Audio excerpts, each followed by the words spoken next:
Dude, I was at a dinner and somebody said something as a joke, and I put up my finger to my lips and I said, shh, I need to write this down because it was an incredible idea.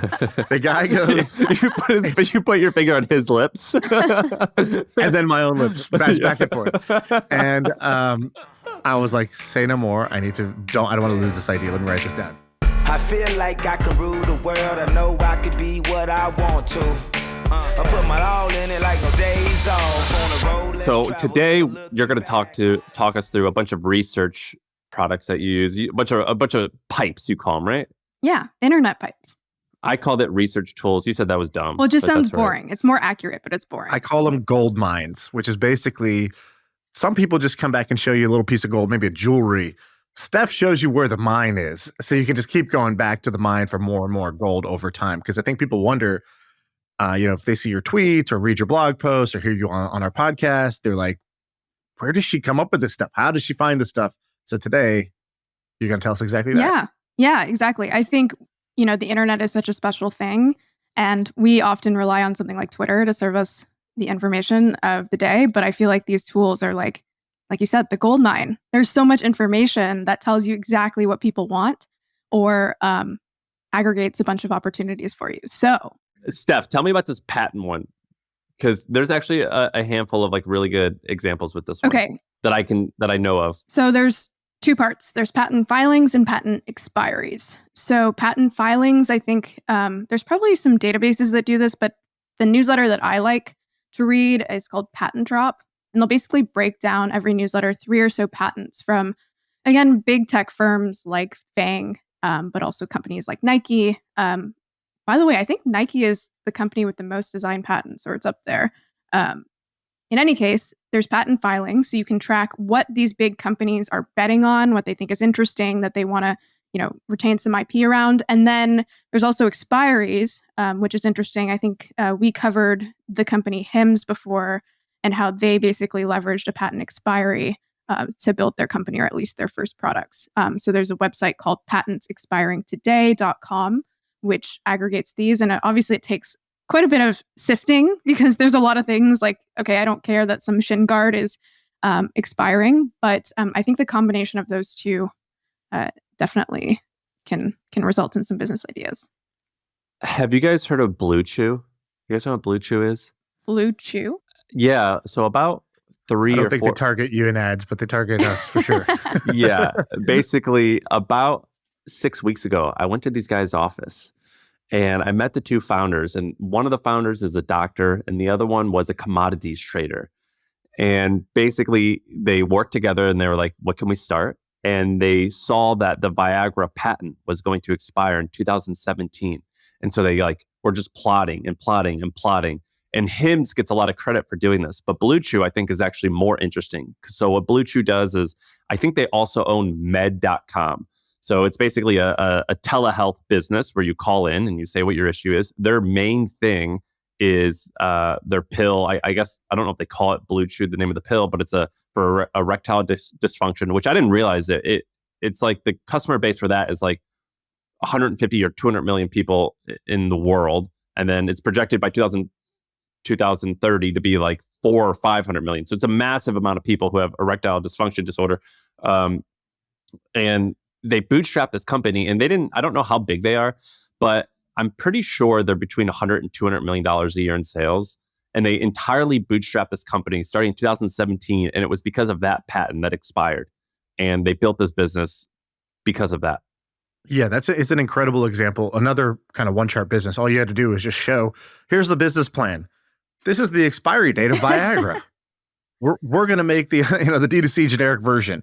And they just do it through Instagram ads, whatnot. They own, I think it's meds.com. So meds.com, I think, is the telehealth side. And then they have Blue Chew, which is their product. And I think it's Cialis, Viagra, and one other that are all expired now. Yeah, I went to their office and we were playing poker and they had a sample, like instead of having like breath mints, it was like a sample of like you could just reach in and take one.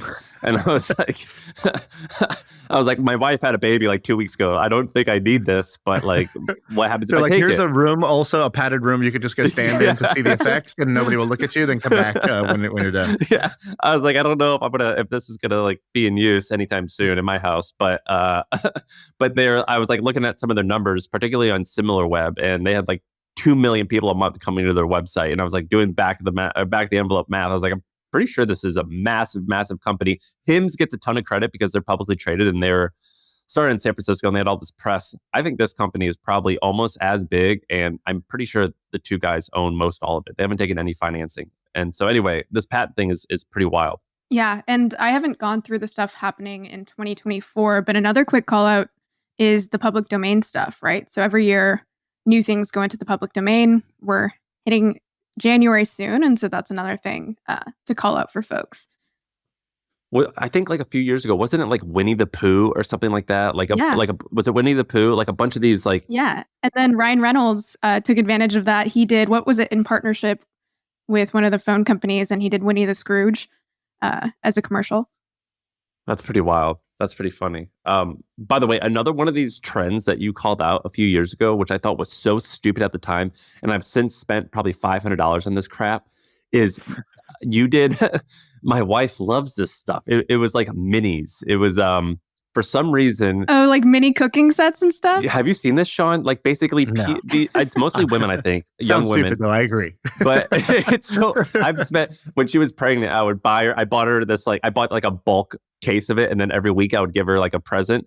Wait, describe, what is it? It sounds so dumb. The one that she liked was called Mini Brands, I think.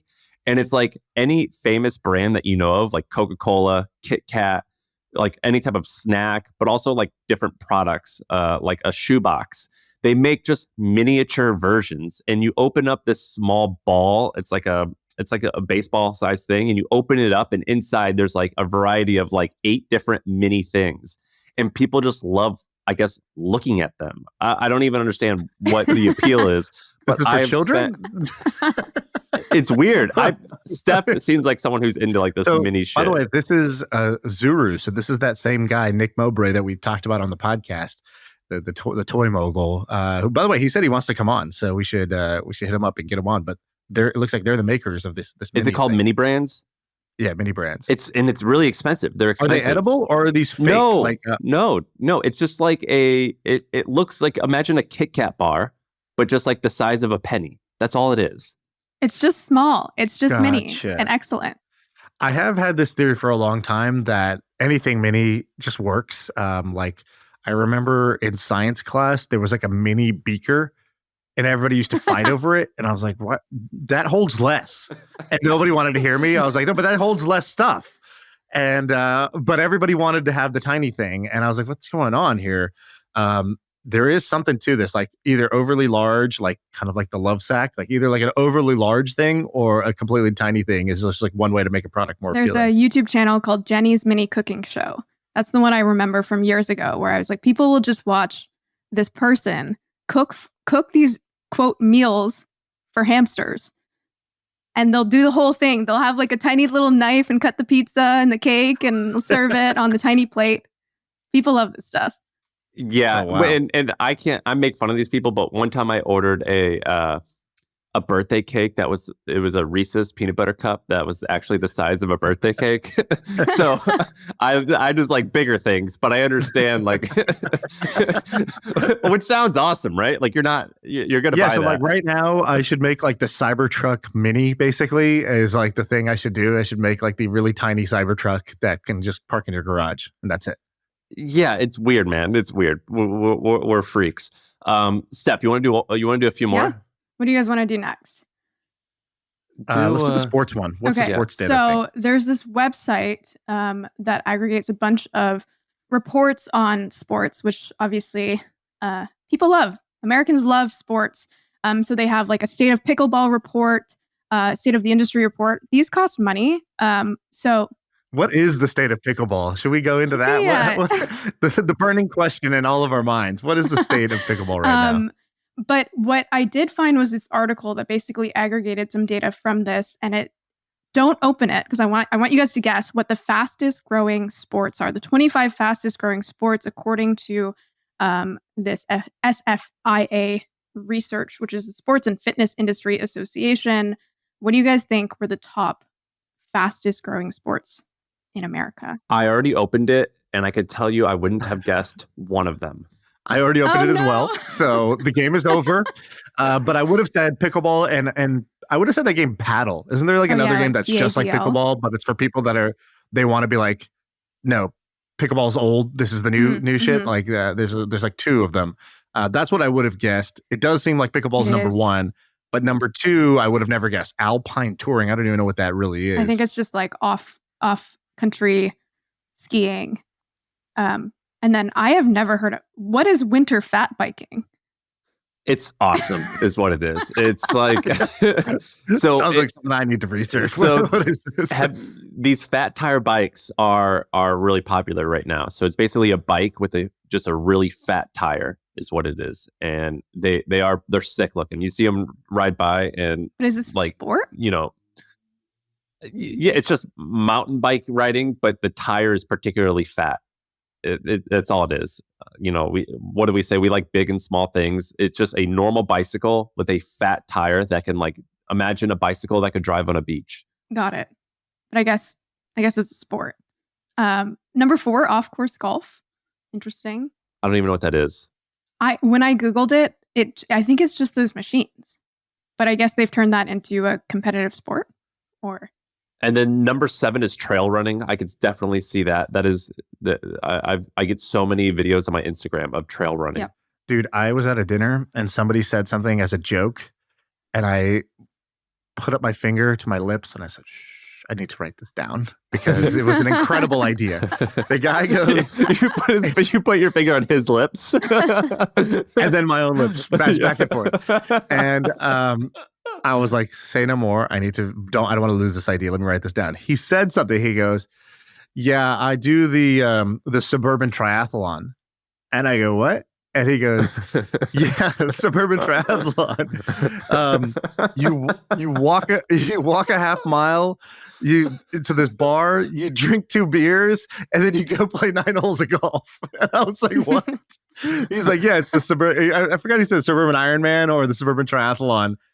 And I was like, this has legs. And I really think that if somebody created some kind of thing for, out of shape, middle-aged guys to do, they'll do it. And I think if you brand it almost like as the non-fit person triathlon, and it's got to have like some version of eating and drinking being one of the legs, a couple holes of golf as one of the other legs, and then you can really pick whatever you want as the third. But dude, that's the next Tough Mudder. I think that could be a massive trend that people start doing because it's kind of fun, it's ironic, and it might be pickleball as the third one. Actually, that's probably the right bet. But this is definitely something that I think would appeal to people. What do you guys think? Yeah, and that's beautiful branding. The brand. We're working backwards from the brand. We really don't even know actually what goes underneath. It's just the idea of the suburban triathlon. That deserves you putting your finger on his lips and then just kissing him. Just give him a little kiss. Like, I love you. That's beautiful. Yeah. It's like you bike to the grocery store, you chug a beer, and then you run an errand. And that's the suburban triathlon. And you got to do it on Saturday mornings. Steph, what's another one? Got to give a shout out to Packy McCormick. He aggregated this, and he aggregated this from a site called Technology, which is one of these sites where I'm just like, I can't believe someone created this. I think his name is Bill Christensen or something like that, who basically took all of the sci-fi novels that have been written, or most of them, thousands, and he put them on a site called Technology. And what Packy did is he took this kind of very outdated HTML site that's hard to navigate, and he put it into this database. If you guys click the link, you'll see it, and you'll see that there's this first page that is just a sci-fi stats. So it basically takes all the ideas, so not just the books, but the ideas within these sci-fi novels, and says, does it exist today? were these ideas in bits or atoms? And then it also breaks down things like for certain authors, let's say they had, like in some cases, like Asimov had, I think, like 99 ideas. How many of those ideas actually came to be? So you can kind of get a sense of like how grounded Let's do some certain authors were. examples. So I'm on the idea bank, row 194. It says, in 1911, the author Hugo Gernsback predicted telemotor coasters, and these were powered skates for personal transport. Wheelies, basically. Yeah. Or like that one viral video that went, the video that went viral of people walking, but with these like power skates that were making them go way faster. Yeah, exactly. So there's like, they basically break down thousands of ideas in this database, and then they say if it was created. And you can see in, the Sci-Fi Idea Bank tab in column J, you can see what year it was first made. And then you can see things like Google, right? Or credit cards when they first appeared in these sci-fi novels. So for example, the credit card was first referenced in 1888, but credit cards like Visa and MasterCard weren't actually created until the 1950s. Or live news in 1889. And then, it took until the 1980s for 24-hour live news to actually be a thing. And it's kind of interesting because now you look at all these things like credit cards or live news and you think, of course, right? Like, of course that exists. That doesn't sound like sci-fi. But then you can extrapolate that and probably deduce that many of the things that sound like sci-fi today or even 50 years ago likely will follow that same fashion. And so I like going through this database because there are still many things that still fit in that category of not yet created, but dreamt up. Yeah, so we can create electric rollerblades that just revolutionize the way we get hit by cars, right? What are examples of things that you're interested in on this? Yeah, so I mean, some of these are certainly at the point where they're becoming real. But for example, in 1897, someone dreamt up a non-alcoholic beverage similar to wine. In 1897 as well, electric bicycles, which are now a reality, but I think becoming way, way, way cheaper and way more important.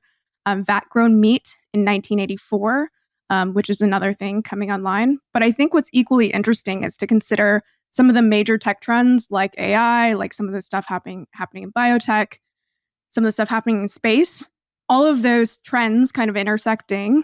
And you can ask the question whether some of the things that you see that, again, sound way more sci-fi than something like an electric bicycle may actually be a reality. So I think like an example of a company that maybe fits this bill is Varda, right? They're manufacturing drugs in space, which I think almost certainly a decade ago would have sounded crazy. What's Varda doing? They're manufacturing drugs in space. Why? Great question. Yeah. Question I think we all have in our mind. What's wrong with doing it in like Massachusetts? Imagine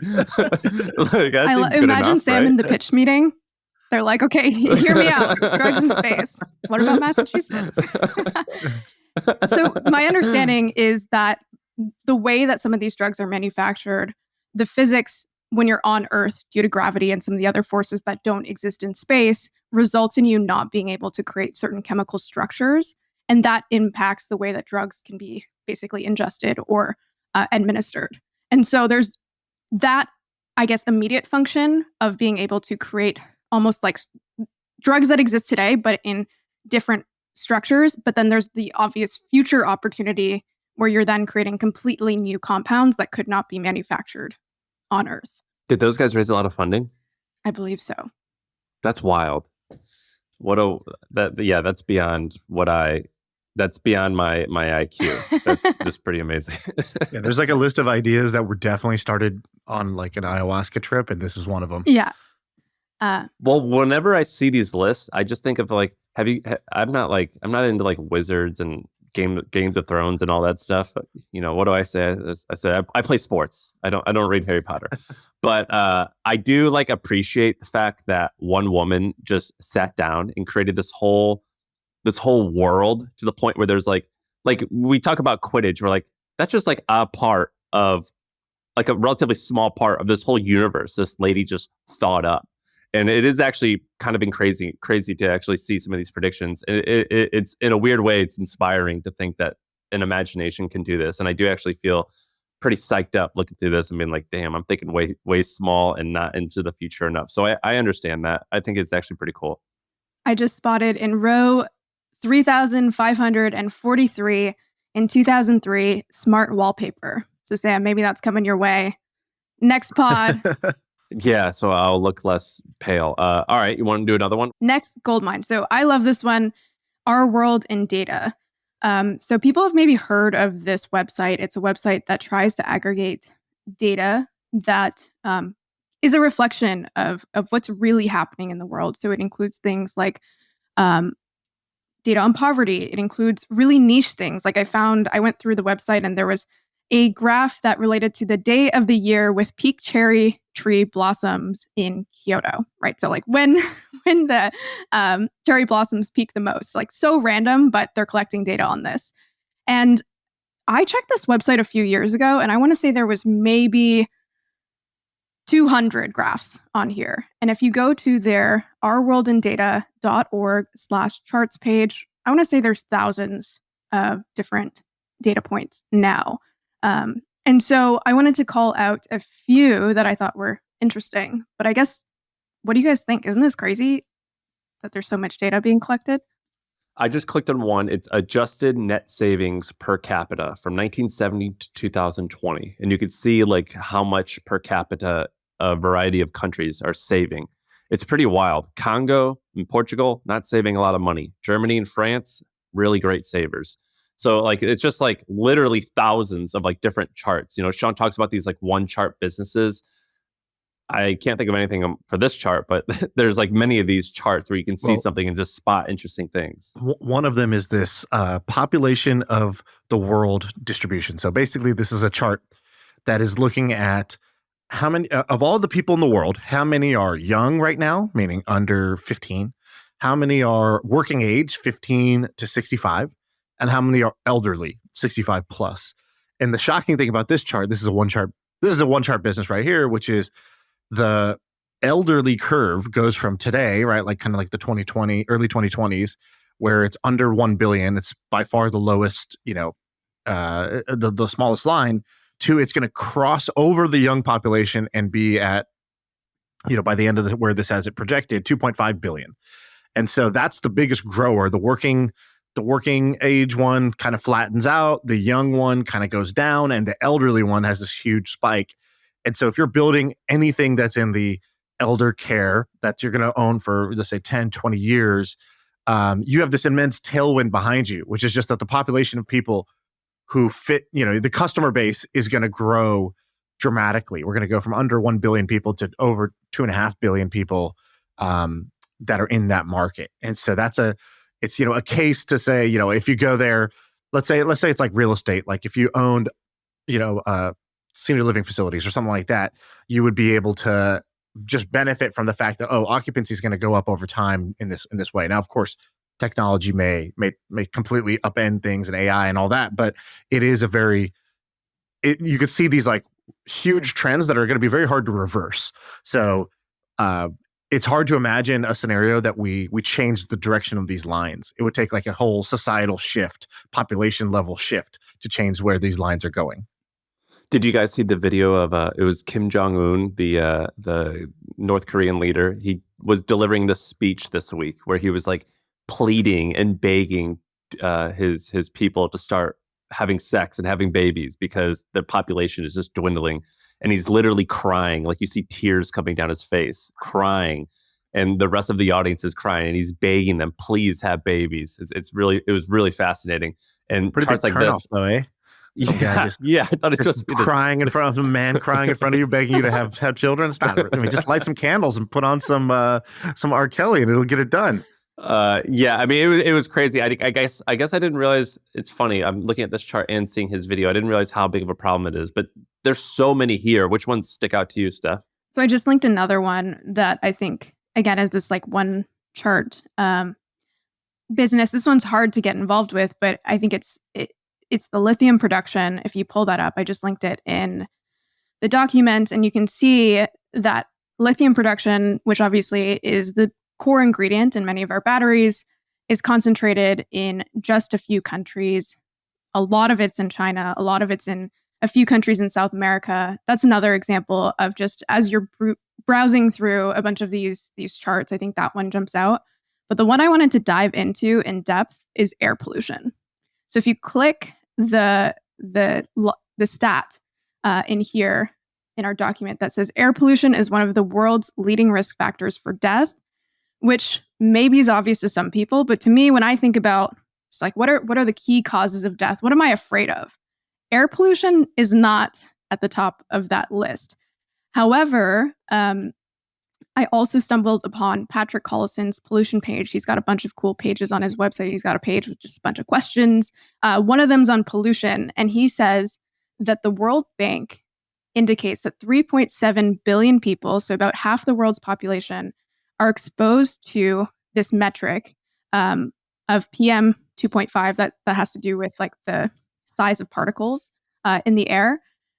They're exposed to around 5 times the unit of measure that he correlates with a bunch of things, which include lower GDP. It includes stock market returns being lower, people making worse decisions like chess players making mistakes, politicians using less complex speech. So those are just, some fun facts. But I think what's really important is obviously the health side of things. And there's another stat that I'll just quickly share, which is from a newsletter called Charter, which says that India's capital, this was recently, breached the 450 mark on the air quality index, over 4 times the healthy level. And basically, they're in this hazardous zone, which is akin to smoking 25 to 30 cigarettes a day. And obviously, that is an outlier. But I wanted to call this out because I think air quality is something that is a problem in a lot of places, clearly, some more than others. But it's something that I think people are going to be caring about a lot more. And maybe one product that came out in the last year or so that's indicative of that a lot of people made fun of was the Dyson Mask headphones. So I'll stop there. What were those? Yeah, I never saw those. They are headphones that have basically a mask, a air purifier attached to them. Wow. And they're expensive. They're $1,000, I think, right? They are $700 from what I can see.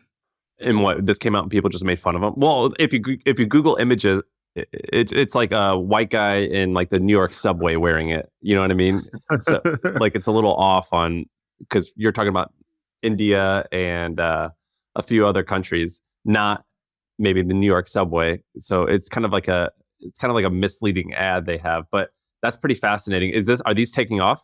No, I think they're in that zone of a lot of people making fun of them. However, the reason I'm calling this out is because I think there is this understanding that, it's just in New Delhi. It's not, anywhere close to home. But I think, have you guys ever used like an air quality index measure in your home or like a CO2 monitor? Yeah, I have multiple times. And I bought like these air purifier things that also measure the air quality in my house. And I have them, and it's like shocking whenever it'll like, it basically turns red. And it's like, oh God, there's something going on. What we need to air this place out or whatever. Yeah. So, I mean, air quality changes over time. And I don't know, I've been noticing more even in San Francisco a few days where people are like, oh, I'm wearing a mask to work, not because of COVID, but because like, oh gosh, like have you checked the air quality?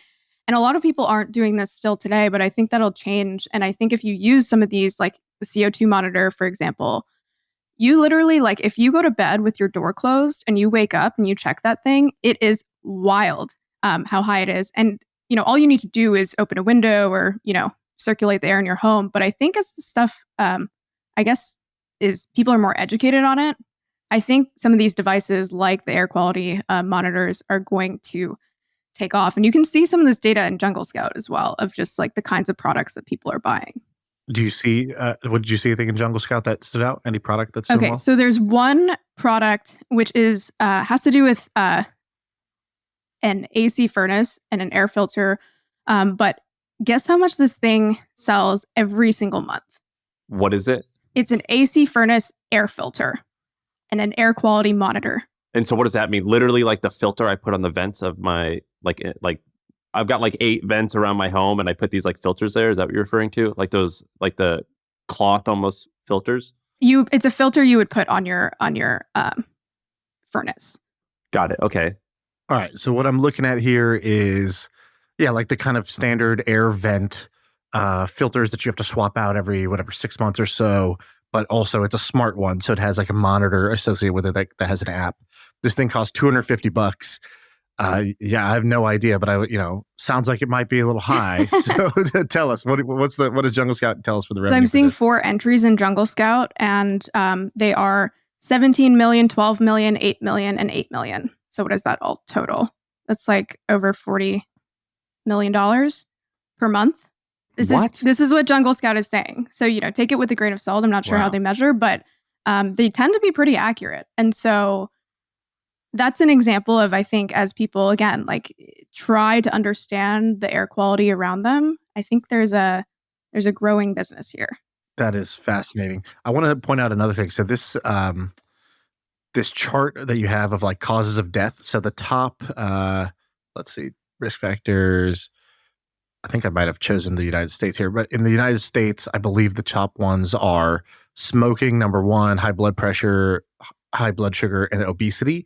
So I've a crazy story to tell you. So I can't say his name because he asked me not to, or he said he prefers to stay under the radar. But I have a friend who is an investor, and he's a very different kind of investor. So what you see on Twitter often is people who are investors, they like to be loud about what they do. They'll just kind of spray and pray. They're doing a lot of deals. They love to be angels in 50 things, putting 20K checks.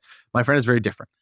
He says that in every year, there's like one thing that matters, maybe 2. And his old job is to just find the 1 or 2 things that matter. And so I've known him for, maybe 10 years now. And at one time it was like, he's like, Bitcoin. It's Bitcoin right now. And I was like, Bitcoin, really? Like, you sure? And this is like, let's say, I don't know, 2013, 2014, 2015, somewhere there. He's like, it's Bitcoin. And then he was the one who was like, OnlyFans. I'm all in on OnlyFans. And I was like, OnlyFans? What is that? This is before any of the revenue numbers had come out about OnlyFans. He's like, I think, and I was at Twitch at the time, and he's like, OnlyFans is bigger than Twitch, or it's going to be bigger than Twitch. And I was like, no, dude, Twitch is like one of the biggest internet sites on earth. And he's like, trust me, it's going to be bigger. And he's like called it basically each year. And he doesn't necessarily always get to invest, but he's trying to identify what is the thing. Did he get in on those? Yeah. So like for a couple of these, yeah, he's got the ones I mentioned so far. He did. So then he texted me the other day and he goes, GLP greater than GPT. So this is like, I talked to him maybe, I don't know, 9 months or a year ago. And he was like, yeah, I think this Ozempic stuff is the thing for the year. And I was like, really? Like, isn't it AI? He's like, no, I think GLP is bigger than GPT. And I was like, well, what do you mean? He's like, I'm trying to figure out the right way to invest in this. Cause they're all like, basically Ozempic and the makers of these are all public stock. So he's like, I could buy that, but the upside's not exactly there. So I'm trying to figure out what's the move. And he told me, he's like, there was one company I invested in several years ago that might actually be a beneficiary of it. So yesterday he sends me an article. Carmot, this pharmaceutical company got bought for $3 billion yesterday. And that they are a maker of GLP drugs. He was an early investor in it. He invested in it like 7 years ago or something. And I was like, dude, how did you get in on this? He's like, well, at the time, this all wasn't clear. I can't say that I definitely didn't know about that. But it was, these guys were drug makers that were attacking obesity drugs in a different way. And, just looking at the charts about what kills everybody, like the obesity is a massive, massive problem. There's not that many interesting bets of who's attacking obesity in a different way. These guys were one of them, and I like their team and whatnot. So I invested early on. And I was like, geez, man, like just to have like a $3 billion exit out of nowhere, kind of amazing. What do you think his return on that was? I don't want to say, but he got in fairly early, and 3 billion is a big number. So I think he did extremely well on that one. But what I will say is that he kind of looks at these like mega trends, and this is kind of what you're showing here, Steph, is that if you understand how big the wave is, then it kind of simplifies life. You can ignore all small waves if you know what the the big tidal waves are, and you just figure out, okay, what's the best way to surf this? And even if you don't figure out the best way, even the fourth best way to surf a mega trend is gonna work in your favor. And I've heard this now from a few investors, but also Mark Zuckerberg said this a while back. Like I remember when we were we were working on some app that was like a messaging app, like text messaging app. And this was maybe 2015 or something. And it seemed like text messaging was the big thing. And Zuck came out and he goes, there's only a few mega trends. Mobile was the last one. And then the new one is video. He goes, video is a mega trend. Everything is moving to video. People are kind of going to communicate through video. They're watching more and more video, short video, long video, medium-sized video, scripted videos, UGC videos. It's all going to video. And I had never heard anyone say this word megatrend. And when Zuck said that, I started to pay attention. And we actually ended up pivoting our company into video streaming, live video. We were like, oh, we'll go for live video. And that's the company that got bought when we got acquired by Twitch, is because we were just partially in the right space. Like live video streaming, there weren't that many people working on it in an interesting way, but live video kept growing at this like really fast rate. And so it was smart to get out of the text game and get on the right mega trend. Yeah. You know, something I'll mention about the air quality stuff that's related to what you said there, Shaan, is I feel like one missing gap with air quality readings and devices and all that is it's not obvious. As in, I feel like most people would be surprised to be like, oh my gosh, I inhale all this stuff and it has these adverse effects and it's, you know, it ranks here on, you know, the likelihood of death, but it's not obvious. It's not in your face. Like, let's say, like the GLP-1s, people see themselves every day and they're constantly trying to improve their image and how other people interpret them. So I think maybe one thing that if someone was going to go figure this out, you guys have talked about the water filters. People go into your home and they're like, they say, like, did you know, like you're drinking like this much of like basically like rocks and other sediment and lead in your water. Can you believe it? And they show you. And so I feel like there's an element of that, whereas it's going to take a while for people to really care about the air quality stuff, but there may be some middle ground where some company is able to effectively give people that aha. Yeah, I would put it differently. I don't think it's going to take a while. I think it's going to take a marketer for people to care. Yeah. It's just going to take a marketer and a product design that puts it in your face and that educates you about this and kind of scares you about it, but then says, don't worry, there's a solution. Yeah. And that's how a lot of things get done is, a great marketer or product designer figures out the way to put it in your face. Did you guys remember what Rob Dyrdek said? So Rob Dyrdek came on and he didn't spend too much time talking about this, but he said he bought a good chunk of a company that is doing water filters for showers. Mm-hmm. And I've got a bunch of friends that are like health freaks. So Justin Mayers is one of them, where he's a health freak and he's a great entrepreneur. And he was like, man, I installed this really expensive, basically Berkeley filter, which is that big metal. It's like those metal jugs that you see in people's homes. And he's like, I wanted to install one for my whole home because I wanted my shower water to also be completely filtered. And I went through this whole ordeal to do this. And then Rob Dyrdek invested in this company that is basically making a shower head that is a filter. So it's ideally simplifying that entire process. He talked about that on this podcast, but he didn't spend too much time talking about it. And I went and researched a bit of it. I think that is going to be a pretty big company. And I think there's going to be a whole, I imagine it's going to be like a boxed mattress trend where no one has them, and then suddenly many people have them, and there's tons and tons of competition. Because I don't think that's quite that hard of a company to create.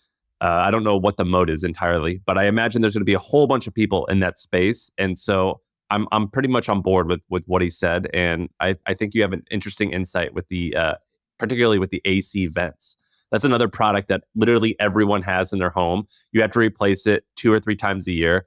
And it's a really, really easy Instagram ad to make. All right, let's go to the next one. What else you got? All right, next one in here is Gadget Flow. So this is just an interesting site that aggregates gadgets, trending gadgets. I want to call it 2 things here. The first is if you look at the most popular gadgets, you might say, well, what's the opportunity here, right? Like, I'm not going to create a drone like DJI. I'm not going to create the next AR, VR device. Apple's doing that. Meta's doing that. Like, there's no opportunity. I just wanted to call out that every time there's a new device that ends up penetrating a lot of people's homes or wallets, there's almost always an opportunity for accessories. So a good example that we covered years ago, Sam, on Trends was AirPods. And you have got a crazy stat on that. You've got a crazy AirPods stat. This was forever ago. I wonder what it is now. But back then it was like early on in the AirPod journey. And it was like AirPods, if it was a standalone company, would be in the Fortune 50 or something like that. And it was like, whoa. I think your stat was like AirPods make more revenue than like Spotify, Snapchat and Airbnb combined. Yeah, I think Twitter was in something that too. wild. It was, and that was in 2019 or 2020. And so now there's some crazy stats with AirPods, which is just like 70% of all US teens have AirPods. Like that is like true penetration. And so early on in that trend, it's like, okay, there's like cases, there's, I'm trying to remember, like keychains, really simple stuff. But I think what is worth just understanding or what you can take away from this Gadget Flow website is like, okay, what are the newest devices that are not going to have the scale of like hundreds or thousands of people using them, but millions or hundreds of millions? And what are the adjacent accessories or products that I can create? So how do you use Gadget Flow? So Gadget Flow is not as much of like, a searchable database like something like Jungle Scout, but it's more so just what I would do if I came to this page is first, I would look at the dropdown of most popular, right? So that's where you're going to see some of those big devices. And then the other takeaway is some of the dropdown categories, I think. So the one that caught my eye was pet accessories. So remember, Gadget Flow is like all tech devices. And so if you go to pet accessories, there's a bunch of different things. I guess you both have owned dogs. I've never owned a dog, but I wonder if you're familiar with any of these devices. And in particular, there was one that I noticed. Have you guys heard of Fluent Pet? No, what's that? No. What is it? It is this really interesting trend of these buttons. Fluent Pet I've is the seen this. particular brand that I think is going pretty viral because of one account. This dog called I Am Bunny. This account has, I think, 1 million followers on Instagram. And it's basically these buttons where you can, I don't know how, how well this works for all dogs, but you can kind of teach them to communicate with you by pushing these buttons to indicate what they want. And I've seen these, and it is actually really cool. So the way it looks is it looks like imagine like a twister pad. And each color has a button on it. And one button means bathroom, one button means food, one button means this other thing. And you could train your dog to click a button to do to tell you what they want. It's actually really cool. Yeah, it's pretty awesome. I've seen these. Wow. And we trained our dog how to do that, where I could tell what he wanted based off of a handful of activities that we would teach him how to do. This is actually really cool. Yeah. My dog is way too dumb for this, but this is awesome. By the way, yesterday I took my dog out I took my kids to gymnastics and we brought the dog. And so all these kids love to come pet the dog. And this kid comes up, probably like, I don't know, 7 years old or something. He goes, "Oh, your dog's so cute." And I was like, "Thank you." I was like, "You want a pet?" He's like, "Yeah." He goes, "What's her name?"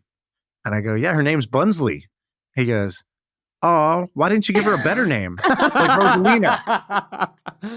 And I was like, okay, maybe and I was like, I didn't know how to respond. I was like, man, I just got owned by this little kid. What are you supposed to say to that? Why didn't you give her a better name? Like Rosalina? Yeah, it's like, oh my God. It's like I got a jab in the nose. It was Shaan, great. did you name the dog? I did name Bunsley. the dog, yes.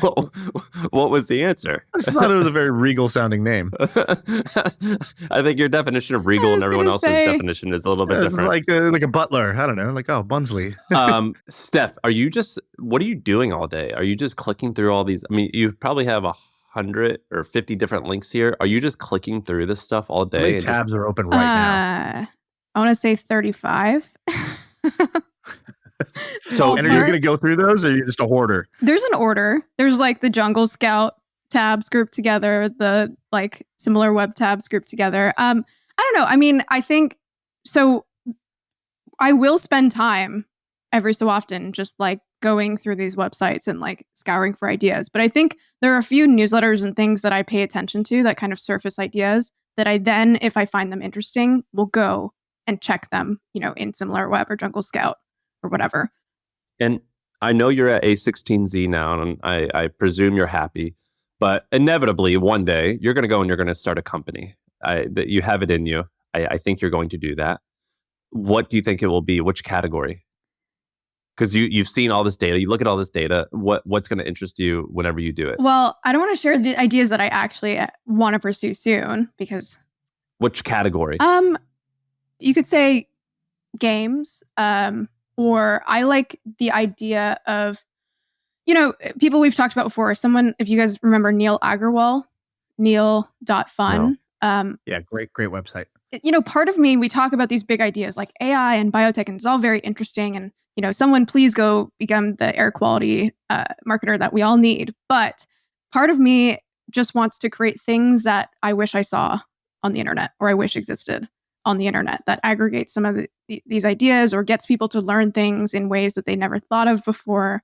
And so I kind of just want to be, this is too silly of a term for this, but like an artist, like an internet artist, if that makes sense. Are you, and you work at an investor now, is this something that you'd raise money for, or you'd want to do all on your own? I'd do it on my own. You wouldn't raise money? I don't think it's it's not a VC. Internet artist? They're going to be like, do they have those in Massachusetts? Like, all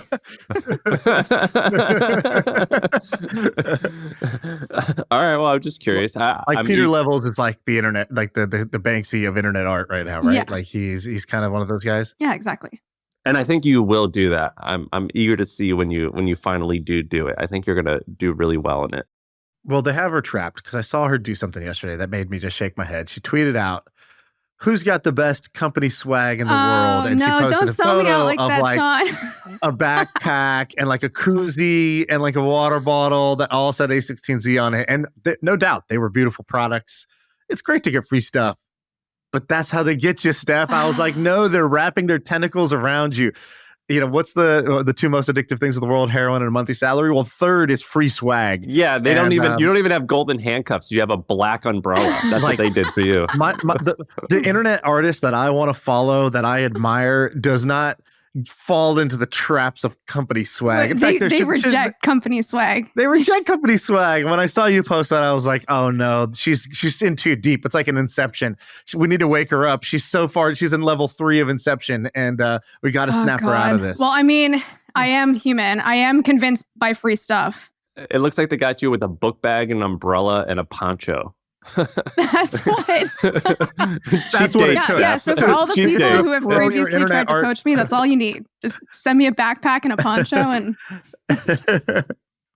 Well, I'm eager to see you start a company. Where do you want to go from here, Shaan? Yeah, I think let's wrap it up. But Steph, where can people get more of like this type of stuff specifically? So like you have this very unique method to your madness that these nooks and crannies. You're like those people where you go to a city and you're like, I really wish I just knew kind of like what tourist traps to avoid, what good places to go, what's the best place to eat. Oh, she knows this hole in the wall where you can enter through the chef's kitchen and blah, blah, blah. You're like that for the internet. So how can people get more of that? Yeah. So like you said, it's my 7th time on My First Million, which is kind of crazy. And ever since the first few where I'd come with these docs and you guys would be very nice and hype up the doc and say, oh my gosh, so crazy. There's so much info in here.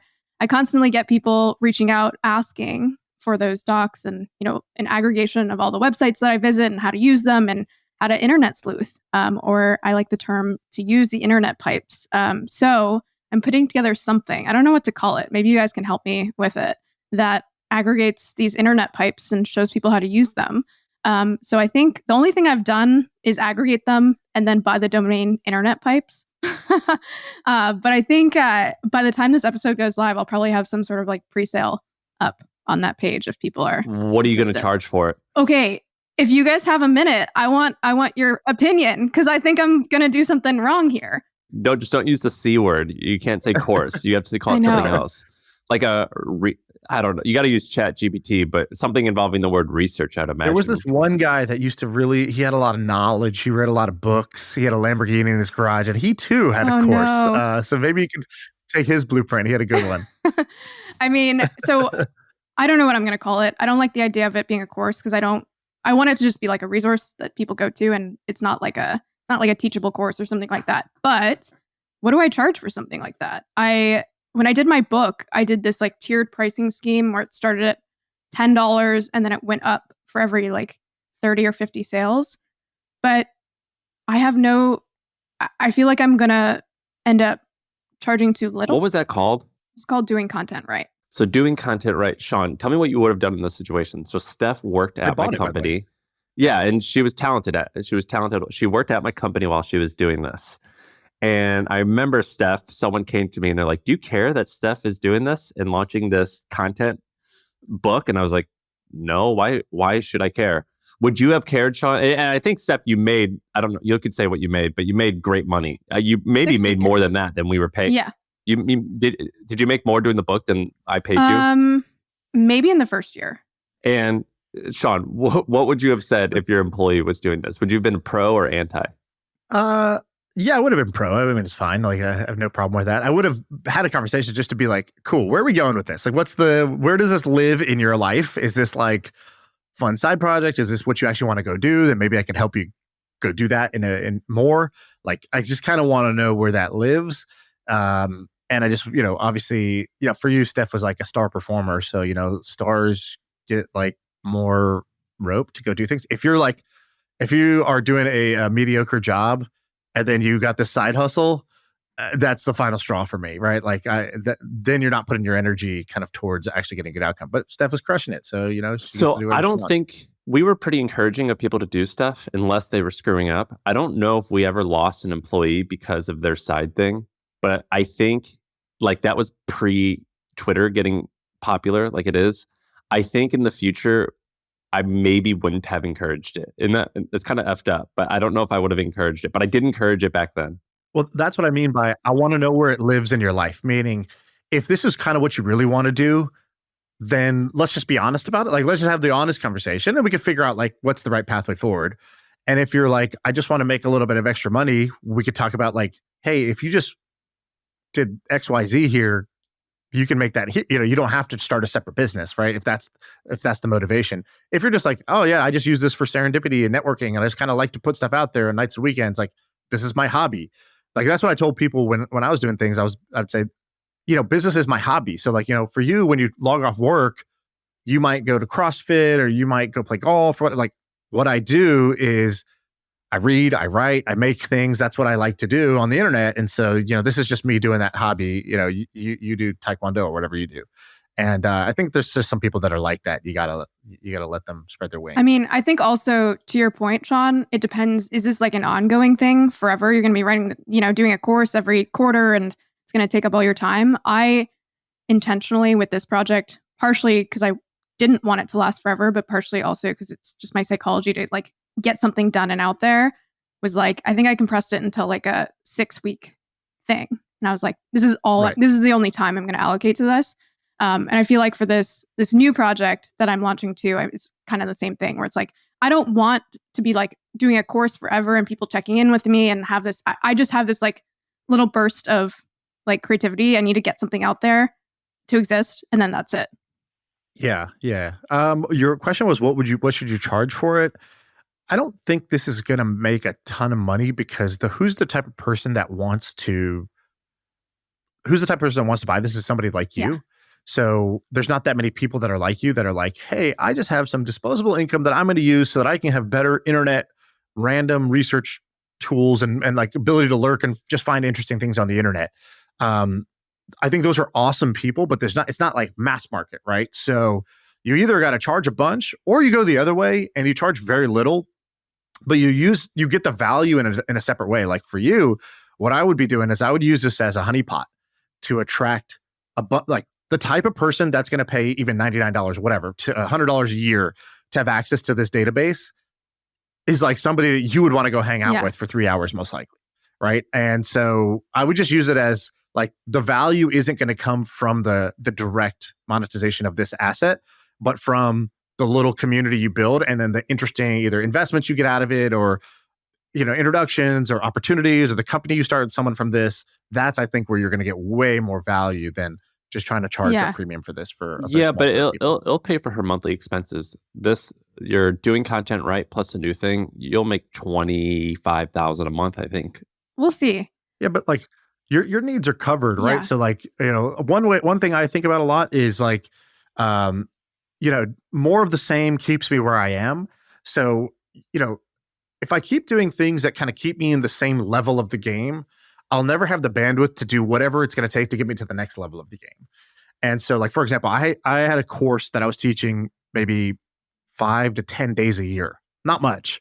And it was making over $1 million a year. So that's an amazing, like, effort to pay off thing. And then I stopped and I was like, why? Because for me, making an extra $1 million a year is not going to get me to the next level of the game I'm trying to play at. So I was like, if I'm trying to get to the point where, let's just make up a goal. Say I want to get to where I'm making $20 million a year. Okay, let's say that was the goal. Then I need to like have enough like room on my plate, just empty space that will like force me to go create the thing that gets me to the next level. Or I might give things away for free. In fact, if it's going to like create the serendipity that's going to take to like open up new opportunities that are bigger. And so that's just something to think about is like, how do you care about, maybe the next level of financial freedom of sort of wealth that will give you more runway, more ability to like use money to do the shit you want, like the internet art type of thing. And if you do, maybe you could use this as a tool to like get the right people around you and do something else. I don't know. It's just worth considering. Totally. I mean, one of the biggest learnings from the book was some people are like, oh, you're totally undercharging. But it's like, how do you deliver a product at a price point that people are like so happy with that they go and share it and talk about it and also like, want to work with you and like actually digest the information instead of... And requires no customer service. Yeah, exactly. Where it's just like, it runs itself, it markets itself. That's what ended up happening with the book. And so I am leaning more in that direction. But then I was expecting you guys to be like, no, like charge more. Like you always undercharge. But I guess maybe I should keep it low. Tim Ferriss said something that changed my thinking on this. Tim Ferriss said, he goes, I had a strategy which was ultra free or ultra premium. He goes, I was going to give away 99% of what I do for literally for free because I'm trying to reach the broadest number of people possible. And I want to be over delivering. I treat it like it's a paid product, but I deliver it for free to the masses. Because then on the one day, and he gives the example, he did this was back when he was doing 4-hour work week and whatnot. So he's doing, his blogging for free, podcast for free. And then he said, hey, I'm doing a 2-day kind of like in-person workshop seminar-y thing. That's going to open the kimono thing or open the kimono. Yeah, exactly. And I think he did $2 or $3 million in sales in like 30 minutes, right? Because people were like, I will pay $10,000. He was like, it's expensive. I don't expect everybody to be able to afford this or want to. I'm not even going to promise anything. But if you're a fan, what I do, like I'm going to do this open the kimono thing, and it's 2 days. And I think he made $2 to $4 million on that day. And he's like, if I had been trying to like kind of charge along the way, like, let me do this little ebook for $9. Then let me do this like monthly subscription for maybe I can get $20 a month. He's like, I would have had a smaller audience and less money. And same thing with his podcast ads. He's like, I would rather have no ad in the thing or charge an ultra premium to a premium brand because there's always room. He said, there's always a market for luxury, right? There's always a market for the absolute best. So I wanted to make the absolute best product and then charge the absolute, best price I could for that. And that was like his strategy when it came to that. I think Alex Hormozi does a similar thing. So Hormozi's like, look, I could be trying to make a little bit of money here, a little bit of money there, do a course, do a seminar, do whatever. But he's like, no. I'm going to be really in your face that this stuff is normally what people charge for. I'm giving it to you for free, builds a bunch of goodwill, builds a big audience. And then when he's ready to charge, he'll make all the money back and more when he finally does charge for the thing. In his case, it's, a combination of acquisitions.com where he's like, I'm going to buy equity in your business at this like super, super sweetheart deal for him because he's built up so much goodwill and like reputation amongst, his potential acquisition targets. Or if he ends up doing ever like a course or a seminar or a live in-person thing, he'll be able to charge $25,000 per person to get in. And he'll make $10 million on one day because he's kind of built it that way. So I think there's something to learn from these people that play the real long game. Totally. I don't think I could charge $25K for anything, but we'll see. We'll see if I ever get there. But well, you do. You get paid more than that. That's true. Yeah. That's true. So I mean, you definitely do, and you definitely can. I think that you will eventually, for sure. Someone, by the way, I read the comments, and I read one from one of the episodes I was on ages ago, and someone wrote something like, wow, Steph has a really intense case of imposter syndrome. And I was like, oh, true. Anyway, I guess if people want to find... By the way, I'll tell you this now. You do. I remember when I was negotiating your salary when you first joined and you asked for a number. I don't remember if I did this for you. In particular, women would typically do this. They would say a number and I would say a number back, or I would just say a number to them and they would just accept it. And I'd be like, hey, you should negotiate with me. Women in particular were horrible at pushing back on their salary for what they should ask for.